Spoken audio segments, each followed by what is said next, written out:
Student, तो इस video में बात करने वाले हैं क्लास 7 विज्ञान का पाठ है शोषण और पाठ संख्या है 6। और इस वीडियो में आप पाठ संख्या 6 का अभ्यास करने वाले हैं। तो अभ्यास का पहला सवाल है, सही उत्तर पर राइट का निशान लगाइए। ठीक है, तो इसका पहला सवाल देखते हैं। अत्यधिक शारीरिक श्रम करने के बाद हमारे पैर एवं हाथ की पेशियों में निम्नलिखित में से किसके जमा होने से दर्द होने लगता है। तो अगर हम बहुत सारा काम करते हैं तो हमारे हाथ पैर दर्द होने लगते हैं, तो ये क्यों होते हैं?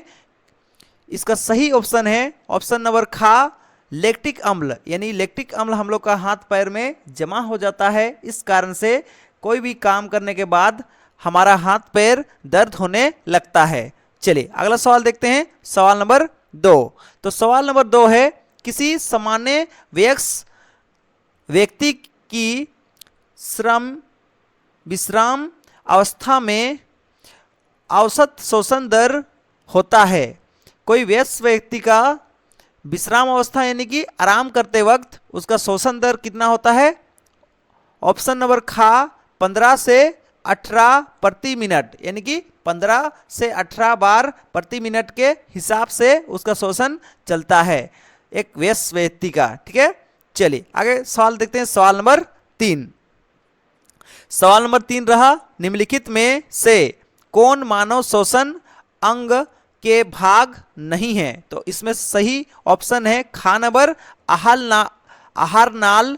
ये एक शोषण अंग का भाग नहीं है। ठीक है, तो आहार नाल शोषण अंग का भाग नहीं है। इसके बाद आगे देखेंगे अगला सवाल। तो अगला सवाल है सवाल नंबर 2। तो सवाल नंबर 2 को देखते हैं। सवाल नंबर 2 रहा, सही और गलत कथन का चयन कीजिए। यानी कौन सही कथन है कौन गलत कथन है उसका चयन करना है हम लोग को। चलिए, तो 1 नंबर सवाल है, मछलियों में शोषण के लिए फेफड़ा होते हैं। तो ये गलत बात है, आंसर गलत, क्योंकि मछलियों में शोषण के लिए फेफड़ा नहीं गिल होता है। ठीक है, चलिए सवाल नंबर 2 देखते हैं। प्राशोषण के समय वक्ष गुहा का आयतन बढ़ जाता है। तो इसका आंसर है सही है।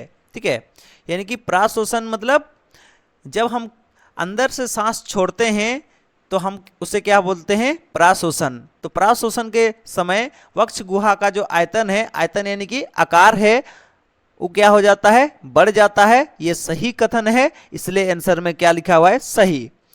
3 नंबर सवाल है, फेफड़े से CO2 यानी कि कार्बन डाइऑक्साइड को शरीर से बाहर वातावरण में निकालने की क्रिया प्राशोषण कहलाती है।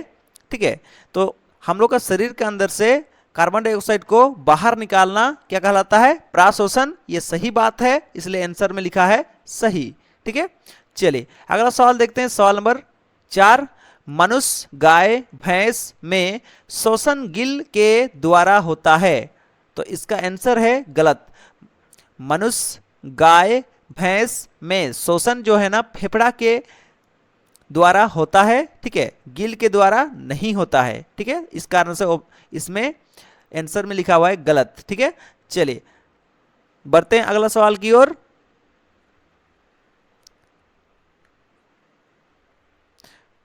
तो हमारा अगला सवाल है सवाल नंबर 3। तो सवाल नंबर 3 रहा, खंड आ में दिए गए शब्दों को खंड बा के साथ मिलान कीजिए। चलिए खंड आ में क्या दिया है देखते हैं। खंड आ में 1 नंबर में है ईस्ट, 2 नंबर में है डायफ्राम, 3 नंबर में है त्वचा, 4 नंबर में है मछली, 5 नंबर में है पतिया। खंड खा में देखते हैं कौन कौन सा दिया हुआ है ऑप्शन। का में है कछुआ, केचुआ, खा में है एल्कोहल, गा में है वृक्ष गुहा, घा में है रंध्र, अंगा में है क्या है? गिल। तो केचुआ को मिलाना है 3 नंबर से, 3 नंबर यानी कि त्वचा से। ठीक है, यानी कि केचुआ जो है ना, केचुआ जो है क्या होता है? शोषण जो आपका करता है त्वचा से करता है, ठीक है। आगे, और खा नंबर को मिलाना है 1 नंबर से, यानी कि एल्कोहल जो है ना किससे बनता है, ईस्ट से बनता है, ठीक है। चलिए अगला है वक्ष गुहा। वक्ष गुहा को मिलाना है 2 नंबर से, क्योंकि ये जो वक्ष गुहा है इसके अंदर में कौन होता है, डायफ्राम होता है, ठीक है। चलिए आगे बात करते हैं घा नंबर यानी कि रंध्र, इसको 5 नंबर के साथ मिलाना है। 5 नंबर में है पतिया, यानी कि जो रंध्र होता है वो किस में होता है, पतिया में होता है, ठीक है। आगे अंगा, अंगा नंबर है देखिए गिल। गिल को किससे मिलाना है, 4 नंबर से, यानी कि गिल किस में होता है, गिल होता है मछलियों में या फिर मछली में, ठीक है। तो गिल होता है मछली में, ठीक है। सवाल नंबर 4 है कारण बताइए, ठीक है। तो कारण बताना है, तो सवाल नंबर 4 का 1 नंबर सवाल है कोई धावक दौड़ समाप्त होने पर सामान्य से गहरी सांसें लेता है।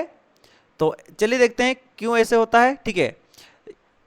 आंसर, जब धावक दौड़ समाप्त करता है उसके बाद सामान्य से गहरी सांसें लेता है, क्योंकि धावक को अधिक ऊर्जा की जरूरत होता है जिस कारण अधिक ऑक्सीजन लेता है। देखिए कोई धावक, धावक यानी कि जो दौड़ता है उस व्यक्ति को बोलते हैं धावक। तो देखिए कोई भी व्यक्ति जैसे दौड़ता है, दौड़ने के बाद, दौड़ समाप्त होने के बाद देखिएगा धावक कैसे सांस लेना चालू करता है, गहरी सांस लेना चालू करता है। तो ऐसा क्यों होता है, ऐसा इसलिए होता है क्योंकि जब कोई व्यक्ति दौड़ता है तो उसे अधिक ऊर्जा की जरूरत पड़ता है, और अधिक ऊर्जा हम लोग का शरीर कब निकाल पाएगा, जब हम लोग क्या करेंगे, अधिक ऑक्सीजन ले पाएंगे। इस कारण से कोई धावक जो है ना गहरी सांस लेता है, और गहरी सांस लेने से क्या होता है, हम लोग का शरीर में ऑक्सीजन अधिक जाता है। इस कारण से, जिस कारण से हम लोग का शरीर में अधिक ऊर्जा बनता है,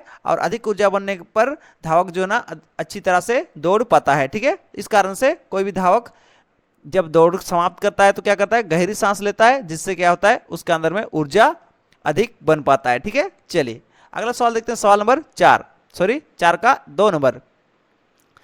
जब हम अत्यधिक धूल भरी हवाओं में सांस लेते हैं,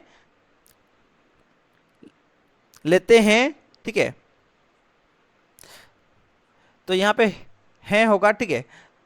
आप सुधार लीजिएगा, नहीं तो फिर देखिए सुधार लिया ही जाए, ठीक है। चलिए तो यहाँ पे आपका हो जाएगा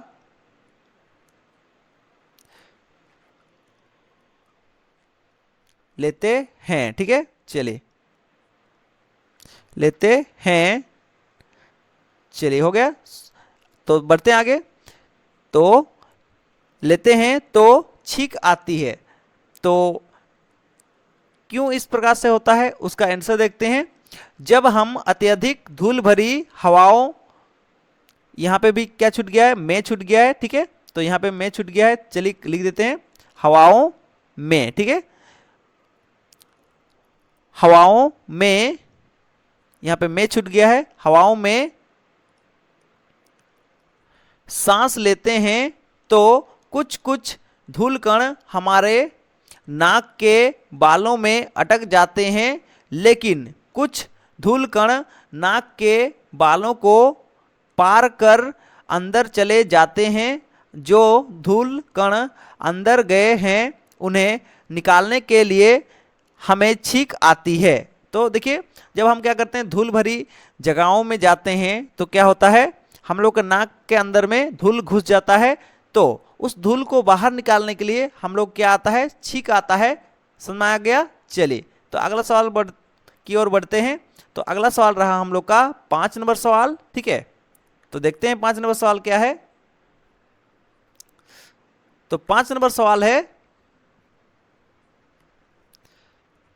वायवीय और अवायवीय शोषण में के बीच समानताएं और अंतर बताइए, ठीक है। तो सबसे पहली बात जाने कि वायवीय शोषण क्या होता है। वैसा शोषण जो वायु के द्वारा होता है उस प्रकार का शोषण क्या बोलते हैं, वायवीय शोषण। और वैसा शोषण जो वायु के बिना होता है, यानी कि वायु नहीं भी रहने पर क्या होता है, शोषण चलते रहता है, उस प्रकार का शोषण को क्या बोलते हैं, अवायवीय शोषण, ठीक है। चलिए तो देखते हैं वायवीय श्वसन और अवायवीय श्वसन के अंदर में क्या समानता है। तो चलिए आंसर देखते हैं। समानताएं, एक नंबर है दोनों प्रकार का श्वसन में ऊर्जा निकलता है, ठीक है, यानी कि वायवीय और अवायवीय दोनों प्रकार का श्वसन में ऊर्जा निकलता है।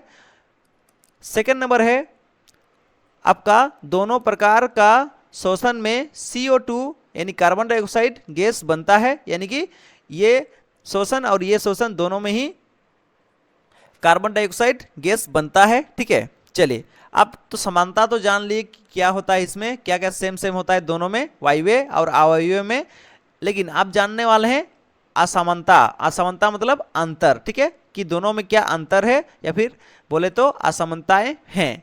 चलिए देखेंगे, एक पहला तरफ में लिखा हुआ है वायवीय श्वसन और दूसरा तरफ में लिखा हुआ है अवायवीय श्वसन, ठीक है। चलिए तो वायवीय श्वसन में एक नंबर देखेंगे, वायवीय श्वसन ऑक्सीजन की उपस्थिति में होता है, ठीक है। जो वायवीय श्वसन होता है वो किसके उपस्थिति में होता है, ऑक्सीजन के उपस्थिति में होता है, हवा की उपस्थिति में होता है, ठीक है। चलिए और अवायवीय श्वसन क्या है, अवायवीय श्वसन ऑक्सीजन की अनुपस्थिति में होता है। तो वैसा श्वसन जो ऑक्सीजन के उपस्थिति में होता है उसको क्या बोलते हैं, वायवीय श्वसन, और वैसा श्वसन जो ऑक्सीजन के अनुपस्थिति यानी कि ऑक्सीजन के नहीं रहने पर भी होता है उस प्रकार का श्वसन क्या बोलते हैं, अवायवीय श्वसन। चलिए वायवीय श्वसन का सेकेंड नंबर पॉइंट देखते हैं। वायवीय श्वसन में ग्लूकोज पूरी तरह से टूट जाता है। देखिए जो वायवीय श्वसन है उसमें ग्लूकोज क्या होता है, पूरी तरह से टूट जाता है। जो हम खाना खाते हैं वो खाना क्या होता है, आपका ग्लूकोज के रूप में हम लोग का शरीर में जमा रहता है। अब जैसे ही हम सांस लेते हैं तो सांस के माध्यम से ऑक्सीजन अंदर आता है और अंदर आने पर क्या होता है, ग्लूकोज टूट के ऊर्जा में बदल जाता है, ठीक है। तो वायवीय श्वसन में क्या होता है, ग्लूकोज पूरी तरह से टूट जाता है, लेकिन अवायवीय श्वसन में क्या होता है, अवायवीय श्वसन में ग्लूकोज पूरी तरह से नहीं टूटता है, यानी कि अवायवीय श्वसन में ग्लूकोज पूरी तरह से नहीं टूटता है, ठीक है। चलिए आगे बढ़ते हैं, अगला सवाल देखते हैं, सवाल नंबर 6, ठीक है। चलिए तो अगला सवाल है सवाल नंबर 6। तो सवाल नंबर 6 को देखते हैं। चलिए तो सवाल नंबर 6 रहा, मनुष्य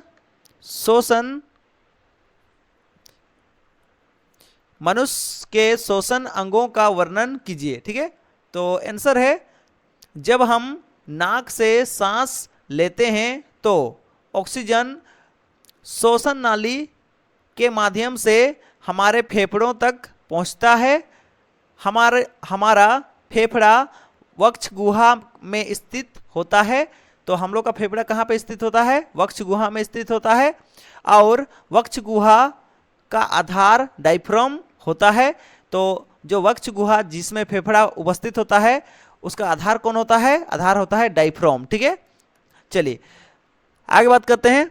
जब डायफ्राम नीचे आता है तो हमारे फेफड़ा में ऑक्सीजन भर जाता है, और जैसे ही डायफ्राम ऊपर आता है तो हमारे फेफड़े से CO2 गैस बाहर निकल जाता है, ठीक है, समझ में आया।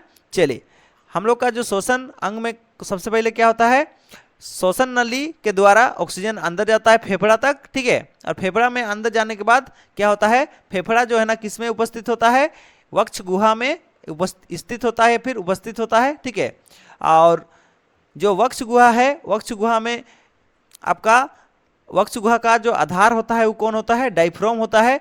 और डायफ्राम जो है ना जब नीचे आता है उस समय क्या होता है, फेफड़ा में हम लोग का ऑक्सीजन भर जाता है, ठीक है। और जैसे ही हम लोग का डायफ्राम ऊपर आता है तो हम लोग का शरीर में जो कार्बन डाइऑक्साइड जमा हुए रहता है, यानी हम लोग का जो फेफड़ा है, फेफड़ा में CO2 जो जमा हुए रहता है, जैसे ही डायफ्राम ऊपर आता है तो क्या होता है, CO2 गैस भी ऊपर आने की वजह से डायफ्राम का बाहर हम लोग का शरीर से निकल जाता है, ठीक है। तो इस प्रकार से हम लोग का श्वसन अंग काम करता है, ठीक है। चलिए आगे बात करते हैं, अगला है सवाल नंबर 7, ठीक है। चलिए देखते हैं। तो अगला सवाल है सवाल नंबर 7, ठीक है। चलिए देखते हैं। तीन प्रश्नावलियां लीजिए, प्रत्येक का 3/4 भाग तक जल से भर लीजिए। इन्हें ए बी तथा सी द्वारा चिन्हित कीजिए। प्रश्नली ए में घोंघा रखिए, प्रश्नली बी में कोई जलीय पौधा रखिए तथा सी में घोंघा और पौधा दोनों को रखिए।